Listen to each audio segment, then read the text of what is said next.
Hello বন্ধুরা, আমি ইয়ামিন। আজকে তোমাদের নিয়ে চললাম আমার শহর চট্টগ্রামের এক দারুণ বিকেলের ভ্রমণে। আজ আমি উঠে এসেছি একটা ফ্লাইওভারের ওপর। এখান থেকে শহরের অনেক কিছু দেখা যায় একসাথে। ট্রেন, প্রকৃতি, বন্দর সবকিছু মিলিয়ে একটা আলাদা অনুভূতি। চলো দেখি আজকের গল্প। এই ফ্লাইওভার থেকে দেখা যায় আকাশের অনেকটা অংশ। আজ আকাশটা কেমন নীল, হালকা বাতাস, পাখিদের ডাক, শহরের মাঝে দাঁড়িয়ে থেকেও যেন প্রাকৃতিক কোনো জায়গায় চলে এসেছি মনে হয়।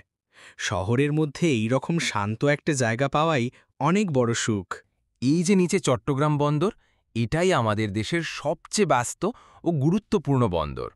প্রতিদিন হাজার হাজার কন্টেনার ওঠে, নামে, জাহাজ আসে যায়। এই বন্দর শুধু চট্টগ্রামের না, পুরো বাংলাদেশের গর্ব। আমি যখন ছোট ছিলাম, দূর থেকে বন্দরের লাইটগুলো দেখে কল্পনা করতাম, ওখানে কত কিছু হচ্ছে। এই যে ট্রেনটা যাচ্ছে, প্রতিদিন হাজারো মানুষ এই লাইনে চলাফেরা করে। কেউ যাচ্ছে কাজের জন্যে, কেউ ঘুরতে, আবার কেউ ফিরছে প্রিয়জনের কাছে।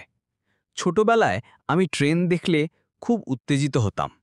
এখন ওই আওয়াজটা শুনলে বুকের ভেতর কেমন যেন লাগে। একটা টান, একটা ভালোবাসা। এই শহরটা শুধু কংক্রিটের বিল্ডিং না, এই শহরের প্রতিটা রাস্তা, প্রতিটা গলি আমার শৈশবের সাথে জড়িয়ে আছে।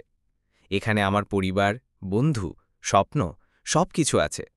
তাই মাঝে মাঝে এমন একা একা এসে দাঁড়াই, একটু অনুভব করি আমি আসলে কোথা থেকে এসেছি। দিন শেষে এই শহরটাকে দেখে মনে হয় কত গল্প লুকিয়ে আছে এটার ভাঁজে ভাঁজে।